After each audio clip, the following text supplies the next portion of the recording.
It is another magical day with my friend Claire. Claire, thank you for sharing the magic with me today. Love chatting with you. How are you? I am doing good, thank you. hmm Yeah, it's cold here in the UK, but I heard it's been a bit cold where you are as well You know, when it gets currently. when it gets down to the 40s here in Orlando, you see people with like coats on, big heavy coats. It gets chilly, and we don't mess around anything under 50 degrees. Not even close. Not even close. Yeah. Well, today, Claire and I are going to chat all about international travel. And Claire, you have loved Disney for a long, long time. Tell us a little bit about your history with Disney, where this love of Disney comes from. Then we're going to talk about you making these trips across the pond to come visit the mouse. I did. I haven't stopped coming. My first trip was when I was 12, and that was with my grandparents, and we came over in Christmas break. So we were in Orlando for New Year's. It was very precious to me, and it's part of why me and my grandparents were so close. Actually, is I lost my father when I was young, and they came and kind of gave me the gift of Disney magic. So maybe where my childhood had been taken away a little bit, they reinstilled that in me, and so it was the place I could go where I didn't have to be cool or not feel anything. I could feel everything. So I was 12 that first trip. I don't remember growing up with movies as such, although Ariel was my first princess. So I remember seeing Ariel and loving her and singing that soundtrack. Disney music gets in our heads, so Disney music. I think the next time I was 16, and my grandparents again were over in California, and they said, well, why don't you come? And I flew on my own from England Wow. out to via San Francisco out to LA, and I went to Disneyland. So I had this travel bug, and I was very independently minded with travel. Flew there, and then of course Disneyland Paris was right across the water. It's only an hour's flight from me. So Disneyland Paris came along. But I think this consistent going and going and going and going came, gosh, after I was 23, 24, and I stopped counting at 30 trips, That's funny. basically. I had to, at one point, I had a record of all the times, all the different resorts I'd stayed at Paris and Orlando, and I've stayed off site and I've stayed on site, and but of, I love to travel as many countries as I can. I have a list, and it's, see 100 countries, but consistently I come back to Disney over and over, and it doesn't matter that it's a 9 hour plane ride. You need that fix. And 100%. Paris doesn't have the weather. Right. Not always, but Paris doesn't have the weather. Uh, so Florida feels like my Disney home, if Yep. you like. And that's a great way to put it in terms of Paris not having the weather that you like, and I can totally understand that, especially coming from England. Now, you make these trips, and you've been coming for a long time, over 30 trips, we know at this point, Yeah. and it keeps bringing you back. What's that feeling? Because a lot of us talk about how when we were children, and I know you were 12 years old, and then 16, and then you did all these. Do you have that same kind of childhood imagination and magic that kind of blossoms within you when you're there and experiencing the magic, or is it a kind of a different feeling, like reminiscent of family or past trips? What keeps bringing you back to the magic? There is an element of reminiscing, but the majority is I am that child. As soon as I go under the arches, I am that child. I have four children, and all of them have one point or another wanted to crawl under the floor because I'm there at the gates of Magic Kingdom. I remember once Chip and Dale was there, and I had a drink or a cookie, and I'm going, oh, I've got this, and you can't have this cookie, Chip, and I'm going home today. And my daughter, my oldest, is going, Mum, stop it, stop it. But I will come and I will play, and I will, I know there's a cliche Disney adult, but it is complete escapism for me.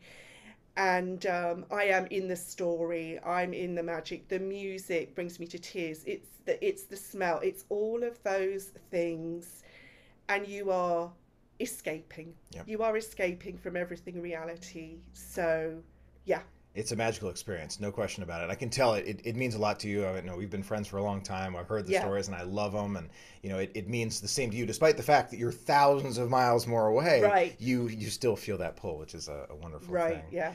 Now, thinking about international travel, one of the thoughts that comes to my mind when I used to go to Disney all the time, coming from Maryland and Baltimore, we would go and we'd fly down, we'd stay at the resort maybe for a couple days. I'd go for 4 or 5 days, maybe 7 or 10. When you're going international, I'm guessing that you stay a lot longer. Any thoughts in terms of the best amount of time to stay? And I know you've stayed on property and off. Any other Yeah. tips about that as you're thinking about this from your experiences? Okay.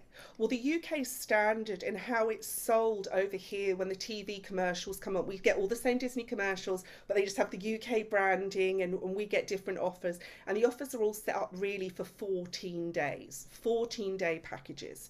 So our tickets, for instance, our UK tickets are sold as 14-day tickets. Sometimes you see a 21-day ticket that hasn't happened, this year yet or last year. But everything is set with the mindset for the UK of 2 weeks or more. So most people think of Orlando as a 2 week thing. And if they've never been, they will be thinking, not only Disney, they'll be thinking, okay, I've got to hit Disney, I've got to hit Universal, I've got to hit SeaWorld. And it really is about the marketing of the tickets that they might even be told Busch Gardens, Kennedy Space Center, Gatorland comes up sometimes. I'm not Really? Oh, going. see? I'm What? not Come on. going. Well, I'll take you some time. We'll go across in the zip line. You'll love it. You'll love it. Zip line I will do. Zip Okay. line I will do. It's the other stuff. How about But feeding Chester? Big. Anyway, moving on. Moving on. Big things of meat. That was so fun. but so it is set up for a 2 week thing, and I think that for a long time, for years and years, Disney promoted free dining plan to the UK. It was always free dining plan. The April of the year before, they would release their holidays for the following year, free dining if you stay for 2 weeks, and it was, well, pretty much the same. It was free breakfast at the Values, it was free quick service at Moderates. It was, so they were really trying to entice you with that, and a lot of people would wait. And April was a bonanza. When's it coming out? When's it coming out? When are Virgin Holidays releasing it? When's it going? When is it going? And you'd bug the travel agents. When's it happening? So it's really a split. It's either Disney were very good at, we're going to keep you on site because we're offering you all of this, with the transport, with the tickets that are all inclusive, that are way cheaper. I'm not sure most UK people are aware how much the ticket prices are for US residents if they are paying by the day. It's a significant difference. We're very lucky. We are very, very lucky.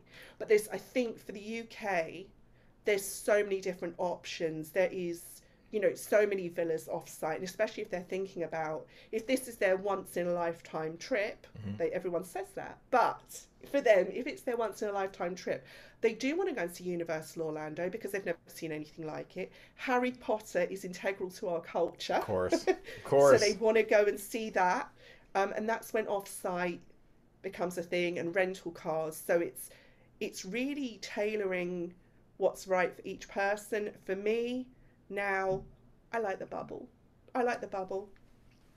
I mean, it's understandable. I think a lot of people do, especially considering transportation. But you mentioned transportation. We were talking about you booked the travel agents. We'll get back to that part in a minute. Did you was it Magical Express that you were considering with the transportation when you're talking about, is that, or just on-site transportation is what you're talking about? I'm talking about on-site Okay. transportation. Okay. If people don't drive, then Disney becomes very attractive because they don't have to think how they're going to get from one thing to the other. When you take in Universal, how am I going to do that? Or Right. so yeah, if they don't drive, that it's very confusing what to do, and sometimes it's simpler. Okay, we're going to stay at Disney. It's fine. You're all right there. Like everything you need is right there. You don't need a car. Just to and from the airport. That's it. That's it. Right, right. Yeah. So you have stayed off site though, and I know that Yes. you've tried it. Do you, if you're thinking about saving money and you're doing an international trip, do you recommend staying off site? Is it a big savings, or do you find that the savings doesn't quite add up when you consider the price of, because you do have to start thinking about transportation at this point, unless of course they offer that shuttle, which sometimes some of these places do. Is that a kind of a factor that weighs in, or is the savings not quite enough to justify the extra time that would be needed to get to and from these off-site locations? Honestly, staying off site can be wonderful if you are a family that is of a bigger size. For instance, I have 4 children. If I was to bring everybody, one hotel room at Disney's not going to cut it. And then when you get to the suites or doing 2 rooms, the costs become astronomical even at a value. So you look at offsite. I think that's the same if you're in the States or the UK. You know, the Disney costs, the savings are massive, and what you can get in offsite accommodation is stunning. In a way, it can be superior to Disney. I can't believe I'm saying that, but No, it it's can okay. be in terms of the resorts there and the facilities, and you have everything on site, and you have a kitchen right there, and you have space to spread out. So you are saving money. It is convenient. If you do really need a rental car if you're going to do that. But for me, it's how much do you need to be in the magic? How strong is the draw of the magic for you? If I come to Orlando and I stay off site, my magical level it's good on the days I'm there, but every time I drive under that arch, it goes down. It's not the same, and I can go to Publix, or I can do these. I can pick up stuff, and it's cheaper than Disney. Do I want to go to a grocery store when I want to be in the magic? Right. Not really. Not really. You're not alone. You're not. You want to be surrounded by the magic at all times, and I think you're not alone there at all. A lot of people agree with you, and it's just more convenient. I'm surprised you know Publix though. That's Of surprising. course. Of course, Of it's a course. Florida thing. Of course. Speaking of different Florida things, now Yeah. this is a fun thing in terms of food. When you're first coming here, let's pretend you were 16 or in your early 20s. You're Yeah. coming to America, coming to Disney.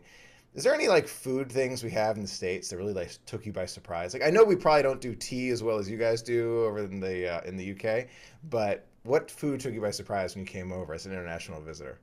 Okay, well, confession first. I'm probably one of the only people from the UK that doesn't drink tea and doesn't like it. Uh-oh. It's okay. That's I all right. know, That's all right. I know, let the hate begin. No, No, no. no, I'm not a tea drinker, but for me, there was things I had heard of that I didn't know what they were. So, for instance, I tried grits. I'd never heard of grits. What are grits? I don't like them, but I've tried them. Hey, at least you tried them. At um, least you tried them. I've tried them. I discovered that I love biscuits and gravy. And biscuits and gravy in the UK have a completely different meaning, because a biscuit is like a sweet cookie. Really? So that is a biscuit. A sweet cookie in the UK is a biscuit. And then a gravy, our gravy is a brown gravy, usually made with beef. It's like, Hmm. so biscuits and gravy for me, I was like, what is this? They look like scones. And I am in love with biscuits and gravy. And I was recently in Barbados, and KFC over there, they Yep. sell biscuits Yep. in their drive-through. I went there twice just to get biscuits. So Yep. I discovered that I love biscuits and gravy. There's lots of thick Cheez-Its. I can't get Cheez-Its. Cheez-Its. Are you serious? You can't get cheeses in the UK? Oh my No, gosh. you have to Okay. pay heavy import for Cheez-Its. Wow. But no, I just, where did I, oh, It's like I'm thinking like other things you probably, have over there. I'm thinking like burgers and fries and stuff like that. It's like, yeah, it's an American burgers. thing, but Burgers and fries we have, we have TGI Fridays, and sure, sure. we have most of the chains we have over here. I can't get Taco Bell here, and I ideally love Taco Bell. It's so bad for you, but that's my fix. Hey, When you I know come what? to the Everyone's UK. got their favorite. There's nothing wrong with that. There's nothing wrong with that. And I'm- that, yeah, oh, cinnamon rolls. I'd never had cinnamon Oh rolls. my god. So wait, did you tried the one at PR Gaston? No, Gaston's Tavern. Gaston's Tavern. I have had the one at Gaston's Tavern. I was waiting for meet and greet with Gaston one morning, and before he was coming out, it was first thing in the morning. Hmm. I'm that person that is, let's get to rope drop. And I popped in there, got a cinnamon roll that was as big as my head. Yep, yep. And it was one of the greatest things I've ever Okay. had. Some things I've learned not to like: chicken and waffles, sweet with the savoury. You've got the fried chicken, and then you put syrup on it. I don't understand. I love it. I love it. Oh my god. Actually, I remember years and years ago, and it was, gosh, the children were tiny, and we went to Cinderella's royal table for breakfast. So it was the first time I was stepping in the castle, that experience. And their breakfast platter, you had the bacon, the sausage, standard things. And on it was looked like a fruit jam to me. I can't remember if it was blackcurrant or what it was. It was like a compote, and it was touching the bacon and the sausage. And I'm like, why is there sweet things on my savory meats? I don't understand this. Oh goodness. Okay. So, but I have gone with it. I try everything. We can't really get seafood buffets here. I love going and I can get crab and lobster and all of those things. This it's not really it's a high price here. Sure. In the States you can go to a buffet and you can surf and turf, yeah. So That's okay. Well, that's great to hear. Like, some of those things surprised me. Taco Bell one, I think, took me by a complete shocker. Like, I do not think of like, oh, I'm going to go to an American restaurant. Taco Bell. No, it's not the first place I think of. But I did think of KFC biscuit when you mentioned it. Yeah. yeah. To be fair, Taco Bell is that I just need to go and get the fix once while I'm there, the Supreme Nacho, and then I'm done. Hey, The there's no one problem with I that. the one I love is Olive Garden. I'm sorry. I love That's no Olive problem. Garden. Olive Garden's good. Olive Garden's good. The big helpings. Big helpings. Very big helpings. But I really like the food there. So yeah. I mean, no, that's great to hear. But now I gotta know because I'm thinking about Okay. this. Does the Okay. fish and chips at Yorkshire County Fish Shop compare to the ones that you have over there? The Yorkshire County fish and chips are too neat and they're too well done. Too well done. Huh. I'll say that. So if you were having authentic fish and chips, I'd say the ones at Yorkshire County are probably better quality. Oh, quality. How about the taste? The taste, well, I'm not a big fish and chip Okay. person, but I would say, for instance, if you have real fish and chips, UK style, your chips are going to be a little bit soggy and mushy. They're not going to be crispy because it's Okay. that chunky style. And your batter sometimes can be a bit soggy. So Ah, actually, they're doing a better job than if you were at a traditional fish and chip shop. yay. Yay. I'll take Yeah. that all day. Like, yes. So Awesome. I know at one point Harry Ramsden's was supposed to be behind Yorkshire County Fish and Chip. Way back, Mm-hmm. Harry Ramsden's had the branding on it and they were using that recipe. And that is a British classic. Okay. So I don't know. But I would say, and a lot of UK people might disagree with me, but I think that maybe they're doing it better in Epcot than maybe we get at home. But most people probably would prefer that mushy, it's that Friday night treat, this greasy Friday night treat. So I don't know. I mean, if you're used to something, that's the one you crave. Like you grew up with it, you know it. That's the one you want. So, but I appreciate your candor there. I really, really do. I mean, now I feel bad. Now I want to go back and get some fish and chips. Like now I'm like craving them. Now that you say that, so You yeah. should you should go try the ones at Raglan Road. Well, I think I had some of those. Those were unbelievably good. Those were delicious. Cooks of Dublin around the side of Raglan Road. If you want authentic UK food, that is the place to go and get your fish and chips. Noted. And you Okay. have to have your mushy peas with it as well. I will have my mushy peas and enjoy them tremendously. The when I go to England and the UK in the future, what should Yes. I try there as an American that I can't get here? Okay, fish and chips we already know I should get at Yorkshire or Cooks of Dublin or Yeah. Raglan Road. But what's the thing that you really can't find here? They either don't do it as well, you just can't find it here that I need to try just food wise. I'm just thinking about food for a minute over in UK. I think you've got to have a Sunday roast dinner. A What Sunday is that? roast dinner. So you'd have your roast beef, Yorkshire pudding. I know you will say Yorkshire, but it's Yorkshire. Hey, we like your So accent. We're down for the accent. We're down for it. roast beef, Yorkshire puddings, roast potatoes, brown gravy, a lot of vegetables. So I know you do things similar, but it's not quite the same. So Okay. All a right. proper roast dinner, and I would say a full English breakfast the way we do it, Hi- which would be your fried eggs, sausage, bacon, which all sounds very similar to you, Yeah. but your bacon is very different to ours. How so? So I'm a big bacon fan, so I gotta know, like, how so? What's the there's more. difference? Well, I love American bacon. I love coming there and it's the thin strips and they're quite crispy. This is more of a loin piece of bacon, so Okay. there's more meat to it. It doesn't go as crispy. You can actually use cutlery on it and it won't shatter. So You know. it's like pork belly a little bit. Right, Okay. right. So you've got your sausage, egg, bacon. You've got your mushrooms, grilled tomatoes, baked beans, fried bread, and sometimes black pudding. I can't eat black pudding, but That does not sound appetizing at all. look at. We're not going to discuss it now. No, Look okay. up black pudding, but no. I'm terrified to look that up, seriously. But a full English breakfast, a roast dinner, and then some of our traditional puddings, which I know the Rose and Crown do in Epcot, but sticky toffee pudding, lots of steamed sponges, custard on it. Yeah, it's a good time. That's awesome. That's awesome. I love it. Now, I want to kind of loop back to what we were talking about earlier in terms of resort stays, because I know there are some friends who have questions about this in terms of staying at Disney when you're doing these travel deals with travel agents over in the UK and you're talking about going. Pretend you have that larger family and you are looking for two separate rooms, maybe rooms or suites or whatever you're looking for. Just thinking of your favorite right now that you've either tried or maybe viewed. What would be the number one recommendation? If you're coming from overseas, you're doing this package deal, you've seen it before, what's that resort that is the go-to for you for like good overall magical experience? There's not one answer.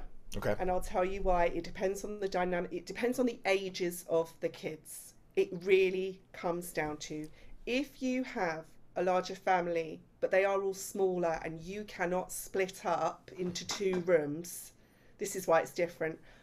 I've got to go with Art of Animation. Okay, I have to for that family experience. The theming there is second to none. As a resort on my own, I prefer Pop. I will say that. I'm with you there. I'm with you there. I do. But for that family experience, for the value, it's got to be Art of Animation. I know those suites, the price point on them is not for everybody. Yep. So when you have older ones, I think it's totally okay to do Pop and split into those split into those two rooms and have those adjoining rooms. I think you're going to get a better deal that way, actually. And you still right on that Skyliner and you've got everything you need right there. So I would still, with a big group, when you are trying to save money and you're not going to be in the room all that much, I say go to the values. I say do Art of Animation or Pop Century. Yep. Huge fan. I mean, I think that it, especially because, you know, for those who are coming from either in the United States or from overseas, you probably more than likely want to prioritize the parks and the things outside of the resorts. And I really feel like the values really kind of hold that to for many. And it's a wonderful experience. And it really continues to, you know, encourage the magic for you because you're within, you get to take the bus, the Skyliner, all that, but you don't have to pay the arm and a leg of the Deluxe. Deluxe is still great. Not saying anything against Deluxe. Just sometimes it helps to save that money. Now, Absolutely. I gotta know, as a UK resident, when you go to World Showcase and you step into the UK Pavilion, does it feel like home? How close do they actually get? How close do the Imagineers get to making you feel like you just were transported to part of England?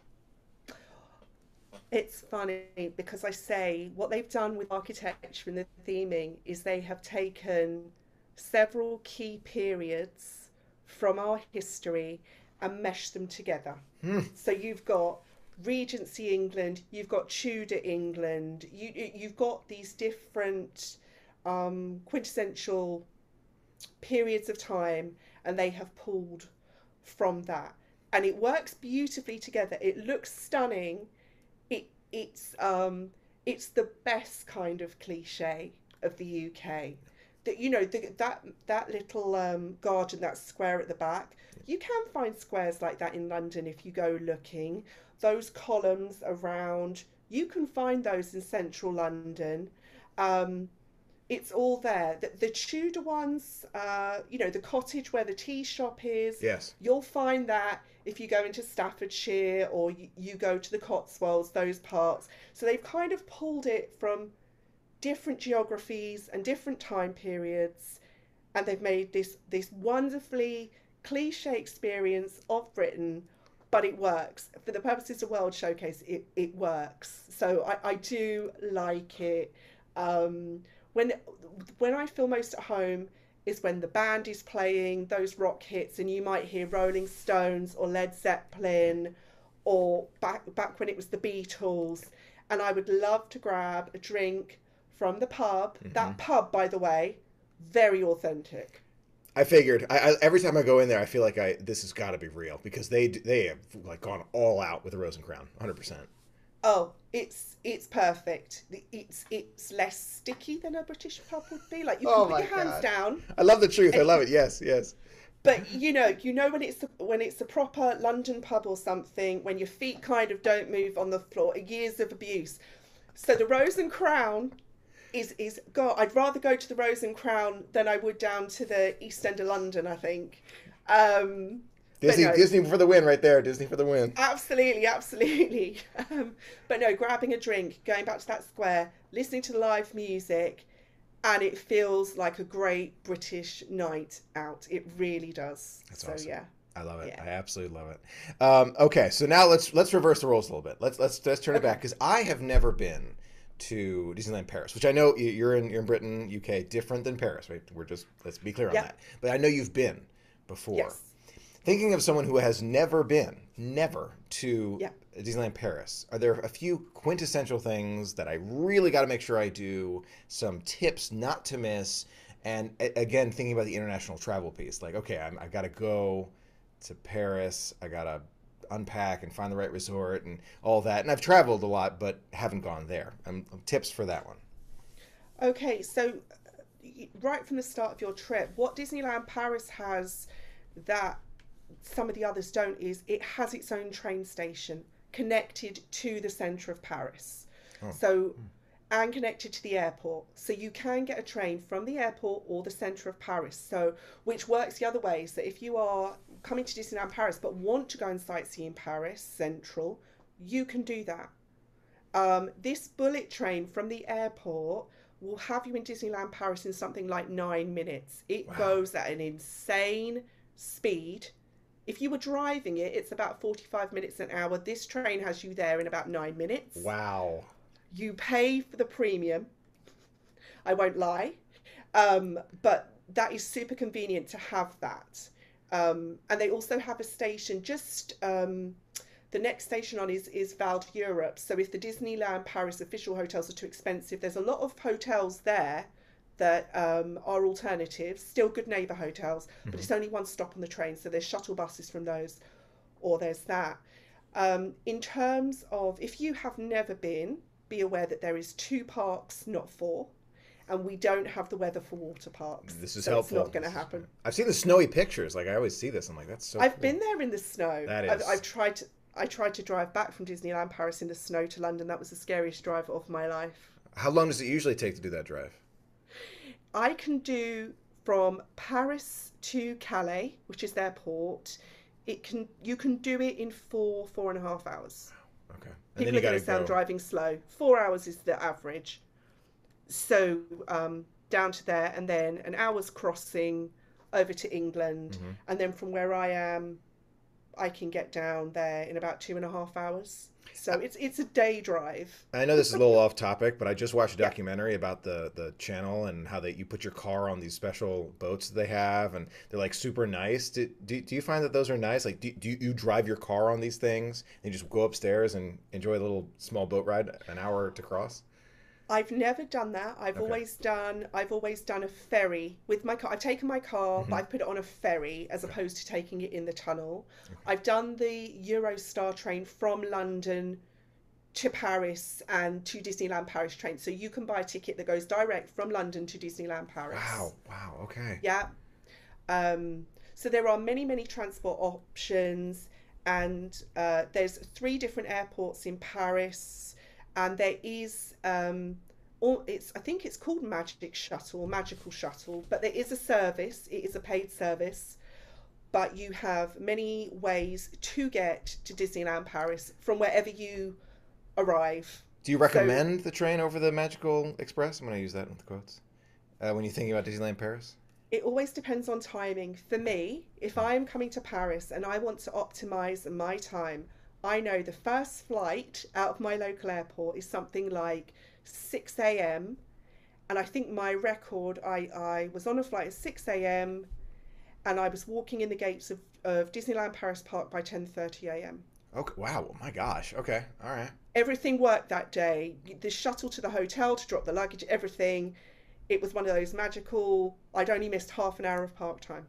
It That's was hey. phenomenal. That's great. That's great. Now, thinking about the Good Neighbor hotels, Disneyland, I love going. I've been to like the Best Western and the Marriott and to the Disneyland Hotel in Paradise Pier, and there's definitely a difference, but it's not a super difference. Disneyland Paris, is it similar with their Good Neighbor hotel? Where I mean, like, yeah, it's further, but it's not so much of a difference where it might be worth it to go for the offsite ones. What do you think about that?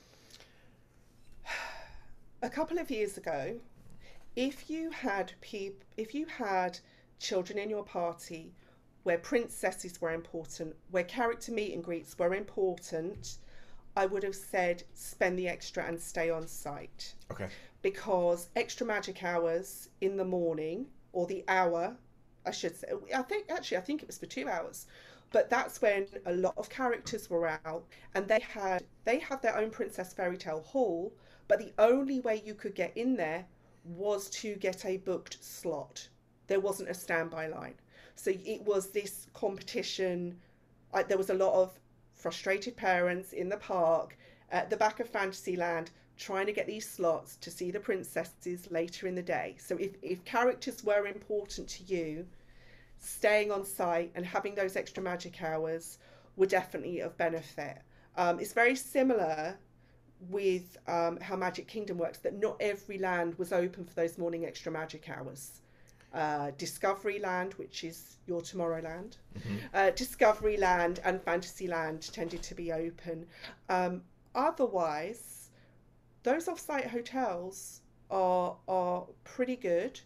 The on-site hotels are all walking distance. This is a big difference for you, Michael. Yeah. You're used to having to use a car or monorail or boat to get everywhere. With Disneyland Paris, it's all walkable. It's more like Disneyland in Anaheim. So your two parks there, you can walk between the parks during the day. Those on-site hotels are walkable, although they all have a shuttle. Um, but the price point, this is another thing why a lot of people might go to Disney World instead, is because the price point on a Disneyland Paris hotel, you just go, well, geez, I'd be all the way to Disney World by the time I spend this money. So it's weighing up the experience. The hotels hopefully will all bring back their character meals as well. Um, those hotels are fantastic. They've Hmm. all been refurbished. Um, but it's preference. For me, I'm actually thinking about Paris right now and their 30th anniversary starting on March 6th. And they've got their brand new Marvel hotel. That's I think a big draw. To give an idea, that Marvel hotel I was just pricing up for 2 nights with park tickets there and the Eurostar. It was coming in at around £1,000 for 2 nights to do all that. Just by comparison, just thinking about translating that to Walt Disney World, what would that £1,000? What would that translate to at Walt Disney World? So let's see. If you're not going in school holiday, if I was doing this dates for dates, Sure. I could get a return flight out to Orlando for £400. Round trip. Yep. Wow. Okay. Okay. I could stay in, this is what Pop Century, or even All Stars. If I was doing 2 nights, I probably hit I'd probably hit the same, but I could fly all the way to Orlando, return, have 2 nights in a value for the same price. With park But I don't tickets. have my park tickets then. Okay, that's park tickets. Yep, that was okay. But that's surprisingly close. That is Yeah. surprisingly close. Wow. Okay. Well, okay. This leads to my next question, which is going to be very telling. We know, I know that you love Walt Disney World. I know you do. I know you've been Yes. here a lot. By comparison, if you're just thinking percentage wise, how often would you say you're at Walt Disney World versus Disneyland Paris, considering that it is so much closer for you, right? Just geographically. How, like, is it 90% of the time spent at Walt Disney World and Disneyland? I'm including our Disneyland with that versus 10%. Like, what's the percentage for you? Just so we have a reference of how you prioritize it. I would say for every 4 trips I might take one to Disneyland Paris. Wow. Okay. Yep. I think. Hmm. I think. I mean, it makes sense considering the size too. I mean, Disneyland Yeah, Paris is there's less to do. There's less happening. Walt Disney World's really the place. So yeah, yeah, yeah, yeah, yeah. There's a that, you know they're constantly building, they're constantly innovating, which is great. But it's great to have these options available, and it's really helpful. This information is you have no idea how helpful it is. Super helpful. yeah. Thinking. Oh yeah. I just want to come back to very quickly some things about Disneyland Paris that you shouldn't miss Mm. because we kind of went past it, and I just want to say um, Disneyland Paris, their Sleeping Beauty castle, that's the one that they have.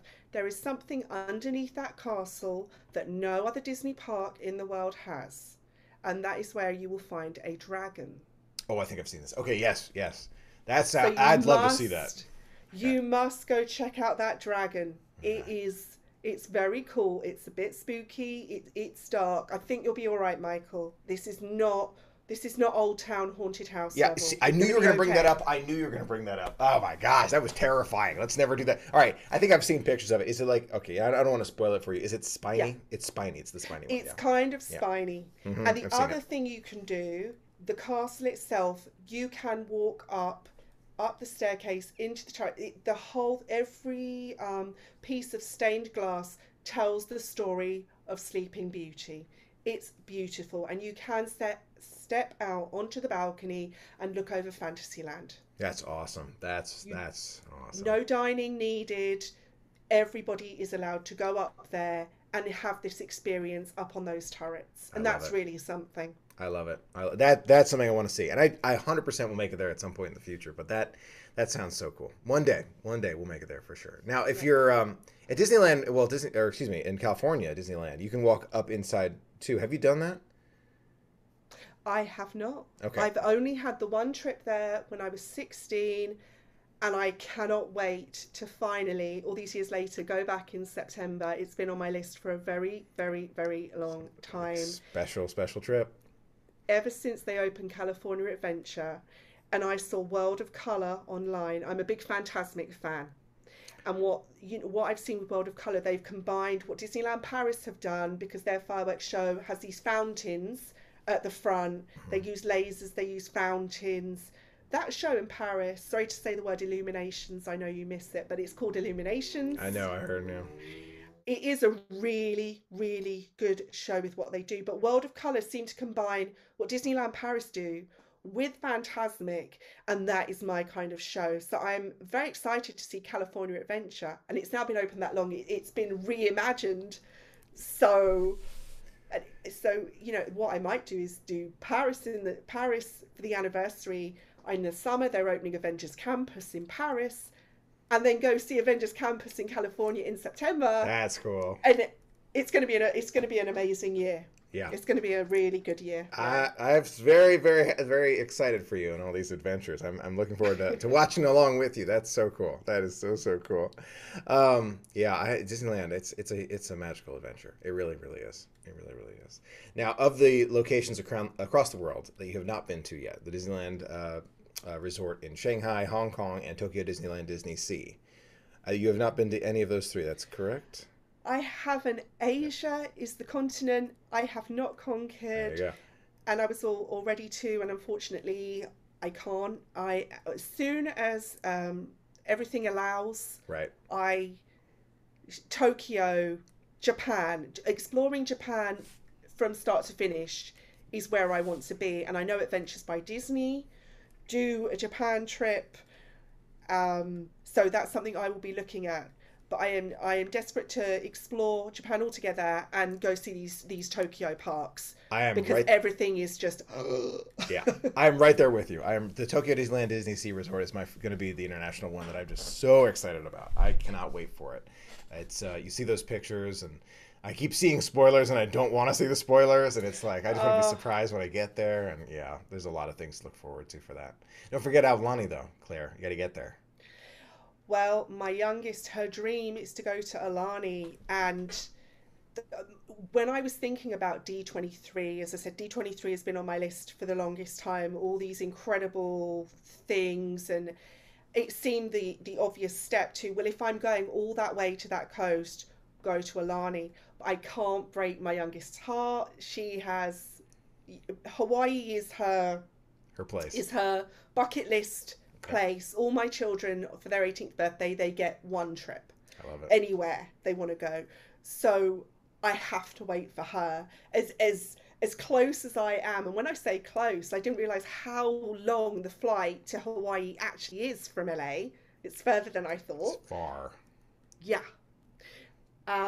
So it will happen, but I have to do the right thing by her, even if I really, really, really want to go. Yeah, that's a trip that I think we'd all love to be a part of. My gosh, Hawaii is an incredible place, though. I highly recommend it. I know you're going to love it. You and the kids are going to have a great time when you go. You're going to absolutely love it. Yeah. You know. Now, you were talking about Fantasmic just a little bit ago, and I think that's a show that we're all excited about returning someday in the future. I know that you are hooked into all the Disney news, as many of us are, and just Yeah. love it.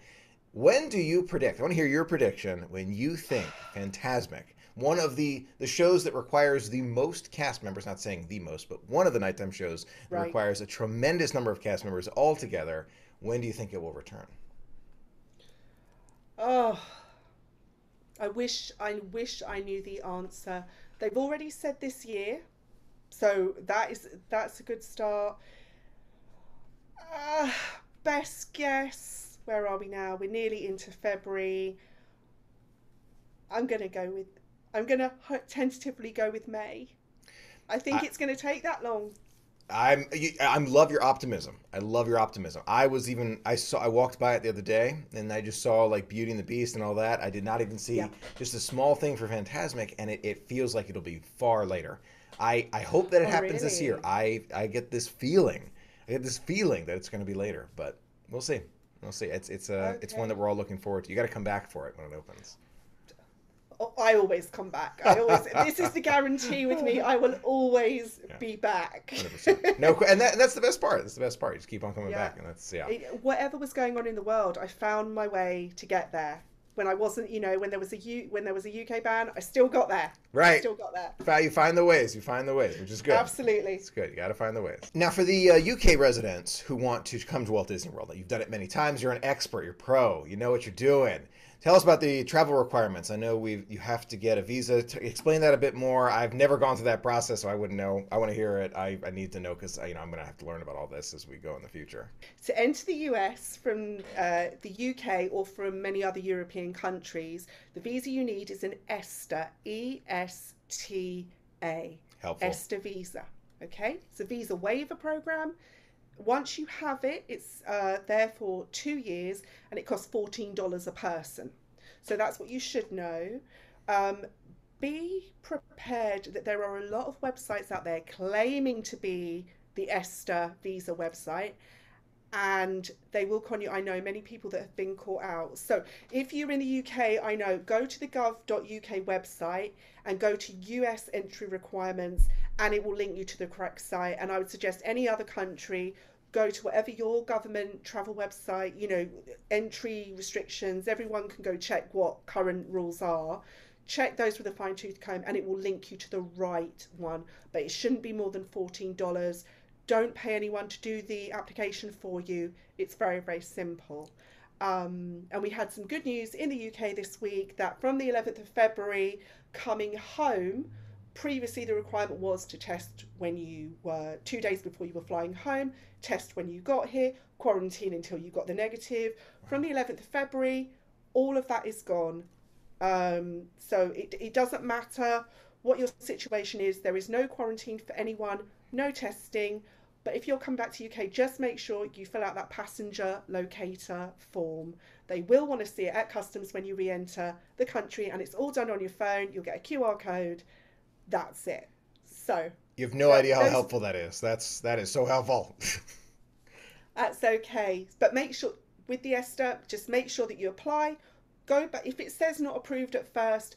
Go back into the website after 5-10 minutes. Most of the time, it's suddenly approved. It alarms everybody when it says pending, waiting on authorization. Like, what did I do wrong? Why can't I go to the States? It's not that. The system needs a minute. You don't need to carry it electronically. It's linked to your passport. So don't worry about losing that document. Okay. So you're going to be okay. Super, super helpful. Thank you for letting us know, because I know that there have been some changes recently. There's going to be constant changes, and as you said, best Right. way, go to that government travel site. I know that there are a lot of scams out there to steal your information or Yes. whatever it is. Got to go to the official source. Do not go to some third party. You got to go to the official source to figure it out. So I didn't realize how prevalent it was over there in Europe, and so it's we have it here too. You got to go to the official source in order to you know. Absolutely. We don't want anyone getting scammed or losing money over this. Nope. We got great. Is it? It's, by the way, £14 or $14? Dollars. You Dollars. pay Okay. in US dollars. Okay. Okay. Yeah. Helpful. Very, very helpful. Thank you so much, Claire. Claire, I love following your adventures all around. I know you got a YouTube channel. Do you want to tell us more about it? Where people can find you, some of your adventures, follow along? Love to hear any social medias you want to tell us about, because I know we're going to want to see all those adventures, D23 and all that. Oh my gosh, we're going to want to see all of it. Where can we find you? It's gonna be, last year was pretty amazing. I think this year is shaping up to be another amazing one. But you can find me at Claire Freedom Stein. I'm all about finding freedom, Claire Freedom Stein, and it's the same on Instagram. There is Disney content on. It's a very tiny YouTube channel. I gotta say, it's a work in progress. But not. But it's still magical, though. Wait a minute. Let's not talk about the tiny. You went to Dubai. Are we going to talk about this for a second, and how, like, if I you want to, did. like, see some amazing travel stuff, like, there's a reason. Like, yeah, we're going to talk to you. So tell us. The Yeah. Dubai, the World Expo in Ah, Dubai, which mind blowing. is oh my goodness, it runs. If you know It's a Small World, that was created for the New York's World Fair back in 1964, I think. The Eiffel Tower was created in the 1800s for that World's Fair. World Expo is simply the latest incarnation of World Fair, and it's in Dubai for 6 months. And if you love Epcot World Showcase, times it by 100, Oh my because there gosh. was 220 pavilions with cuisine and experiences and lights and entertainment, and oh my goodness, I felt privileged to be a part of it. And I know the next one is 2025 in Osaka, Japan, and right there, Japan, all the signs are pointing to Japan. Are we going together on that one? Like, I want to go. I'll meet you there. World Expo Osaka, you've got it, you've got Okay. it. Okay. Maybe we might make that happen. But there is Disney content on there as well, I promise. I did my first cruise back in the summer. That's there. Coming to the 50th anniversary from the UK, that's all on there. And I may have a trip coming up very, very soon. So, We're at 20 days. that's I so will, exciting. if you see me in Disney, well, I'm sure I'll see you at some point. But Yep. all of that will be going on the channel. Some more. This channel is going to go more Disney Love focused, it. and go right back to Disney 101 I with can't the wait to. basics, especially for UK people who are lost when they come to Disney. Like, I didn't know they had 4 parks. How do I do this? And that's, I think, what I'm going to focus on. Oh, we're learning sneak So, peeks of what's going to happen in the future. So go check out Claire's channel and Instagram. Love it. Claire, thank you so much for being on and chatting with us about international travel in the UK and coming over here. And I'll see you really soon. I'm looking forward to it. yeah. There's Oh, you're just, so yeah, welcome. It's been so much fun. I'm glad. It's really been a delight. Thank you so much to all of our patrons for making it possible and for sharing in the magic with me today. Thanks as always. Have a truly magical day, and we'll see you real soon.